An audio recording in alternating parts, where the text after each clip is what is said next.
Hello everybody. If you want to read all the story's content in full, please go to www.steveuk.blog. Thank you. Short story 699, Under the Neon Bridge. Intermediate. Liam Johnson held his phone tightly as he walked along the busy street.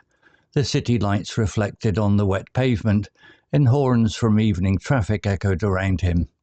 He had just finished a long shift at the restaurant and wanted nothing more than to get home, shower, and sleep.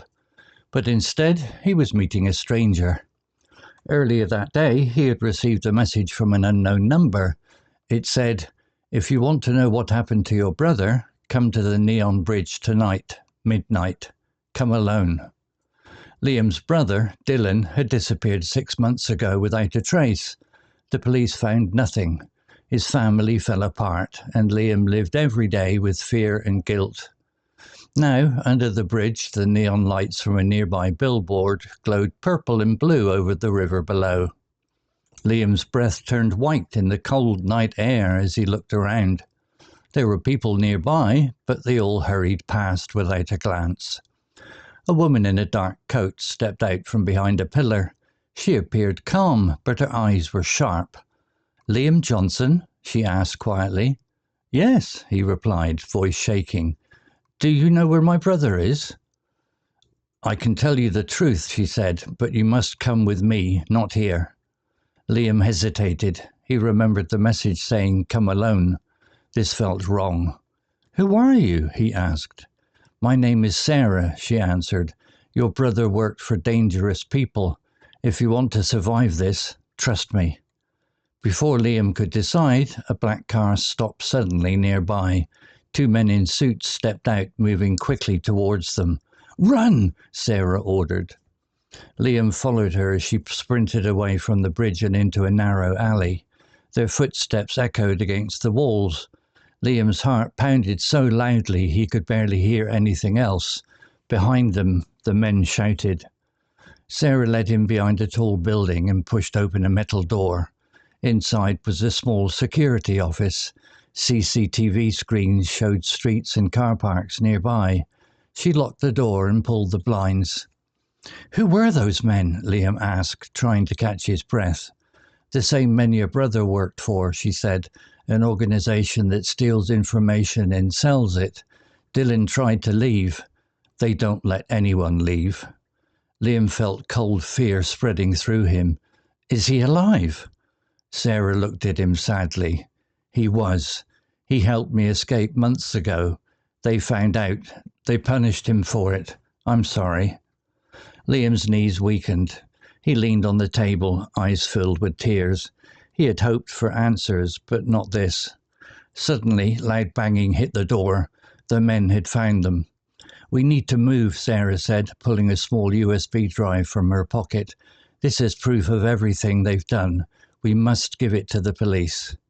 "How do we get out?" Liam asked. She pointed to a door at the back of the room. "There's a fire escape that leads to the old harbour." They rushed out, climbing down the metal stairs. The wind from the water felt icy. Liam could hear footsteps again, closer this time. The old harbour was quiet, filled with empty warehouses. Sarah headed toward a small motorbike chained to a fence. She quickly unlocked it. "Get on!" she shouted. As they drove away, the men appeared behind them. A gunshot cracked through the air. Liam ducked, holding tight to Sarah's coat. The chase continued along the waterfront until Sarah turned sharply down a pier. At the end of it stood a police patrol car with its lights flashing. 2 officers stepped out. Sarah stopped the bike. "Please," she called out, "we need protection. I have evidence." The officers hurried forward. The men in suits stopped several meters away, realizing they were too late. One officer took the USB drive. The other cuffed the 2 men, reading them their rights. Liam watched, shaking but relieved. Sarah placed a hand on his shoulder. "Your brother was brave," she said. "He saved me. Tonight you helped finish what he started." Liam nodded, tears finally falling. But for the first time in a long while, he also felt hope. I won't let his story end in darkness, he said. The city lights glimmered on the water, and somewhere above them, the first light of morning began to chase away the night. Vocabulary notes. Trace, noun. Meaning, a small sign or piece of evidence showing that someone or something was present. Example, Dylan had disappeared 6 months ago without a trace. Similar words, sign, clue, hint, mark. Hesitate, verb. Meaning, to pause before doing something because you are not sure or nervous. Example, Liam hesitated. Similar words, pause, delay, wait, waver.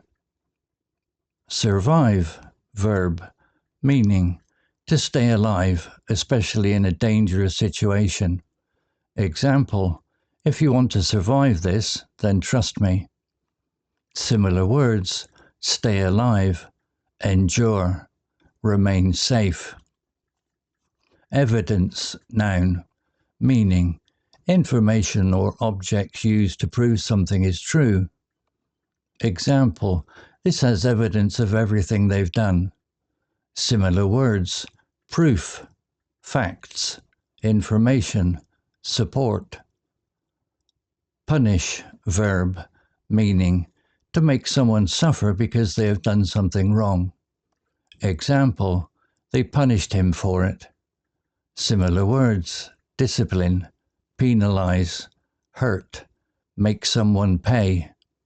Story written by ChatGPT AI. Image created by ChatGPT AI. To read all the story's content in full, please go to www.steveuk.blog. Thank you. CC Music, drifting at 432 Hz, Unicorn Heads. Welcome back. Today we're diving into a really high-stakes scenario. It kicks off with a missing person, Liam Johnson, searching for his brother Dylan. Right. But what starts as, a personal mystery, it just explodes. Suddenly we're talking organized crime, a secret meeting. At midnight, yeah. Under the neon bridge, that setting is quite vivid. It really is. So our mission today isn't just to recount the plot, but to really analyze the choices here, how personal motives push someone into, a strategic information war. Exactly. And the source material, it sets up Liam's desperation right away. He's driven because Dylan's been gone 6 months. Vanished without a trace, it says. Without a trace. That phrase itself speaks volumes. It does. And that lack of closure, that's what pushes Liam, makes him willing to walk into this obviously dangerous situation under the bridge. It raises a core question for us, I think. How does that raw emotion, that grief, turn into, effective action against a real threat? Mm-hmm. The scene is set perfectly. Cold night, wet pavement, traffic noise. Mm-hmm. It amps up the tension. Yeah, the atmosphere is thick. But then the real catalyst arrives. This figure, Sarah, steps out from behind a pillar. And she doesn't exactly ease into it. Not at all. She immediately says she has the truth, warns Liam straight up. Dylan worked for dangerous people. Mm-hmm. Why jump right in like that? Why not, build the reveal? Well, I think it's crucial for the pacing. The story shifts instantly. It stops being a mystery about where Dylan is. Okay. It becomes a tactical problem. How do we deal with the people who took him? Sarah is essentially the intel source. The key intelligence. Right. And she reveals the scale. This isn't petty crime. It's an organization that steals information and sells it. Corporate espionage, basically. Oh, okay. So big league stuff. Definitely. And then comes the devastating part. Dylan was punished. He's not alive. Because he helped Sarah escape earlier. Exactly. He helped her get out months before, and they made an example of him. That confirmation, it just changes everything for Liam. His purpose shifts. From finding Dylan to, justice, revenge? Maybe both. It gives him a new mission, right when the old one ends in the worst way. That pivot is incredibly fast. Despair to mission in seconds. But thinking about Sarah, it still seems incredibly risky for her to meet Liam. Oh, absolutely. I mean, if Dylan was killed for helping her, contacting his brother seems like painting another target, doesn't it? Knowing how powerful this organization is. It really speaks to her desperation, I think. She has the evidence, the USB drive, but she can't act alone. She needs an ally. And who better than someone personally invested, fueled by grief. Precisely. And the timing is immediately validated, isn't it? Almost as soon as they meet. The black car pulls up. Yeah. 2 men in suits. The threat becomes immediate, tangible. It proves Sarah right, and it forces Liam's hand. He has to trust her now. There's no other choice. So they run into a narrow alley, duck into a small security office. This is where the strategy starts to really form, right? Yes.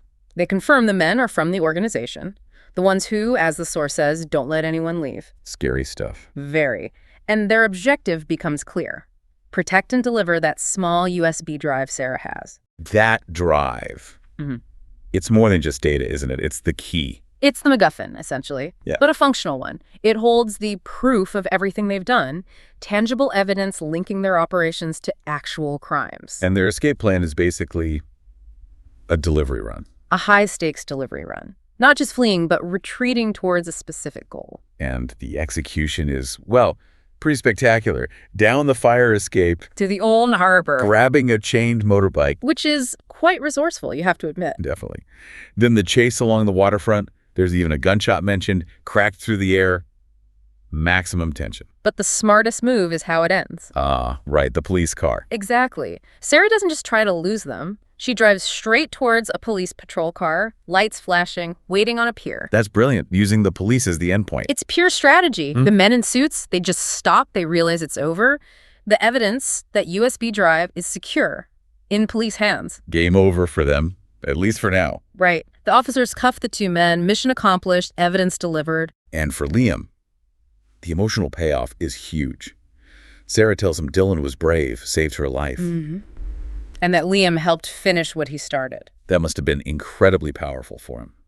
Finally, some hope after all that darkness. That closure is directly tied to getting that evidence out, isn't it? It links back to those key terms we see, like trace, highlighting how completely Dylan vanished, and evidence, the thing that finally brings truth to light. Right. But, here's the thing. An organization like this, one that doesn't let anyone leave, cuffing 2 guys on a pier isn't the end of it. No, probably not. Liam promises, I won't let his story end in darkness. That suggests there's a much longer fight ahead, right? Legal battles, investigations. Which leads to a final thought maybe for you, the listener. Given this organization's nature of systemic information theft, what else needs to happen? What weaknesses or, internal informants might the police need to leverage using that USB drive to truly dismantle this whole structure, not just, inconvenience them briefly? That's a powerful question. That evidence is safe, sure, but that shadow organization, it's still out there, still powerful. Definitely something to think about. So you now have a deeper understanding of the strategy, the emotion, the stakes in this story under the Neon Bridge. Join us next time for another deep dive.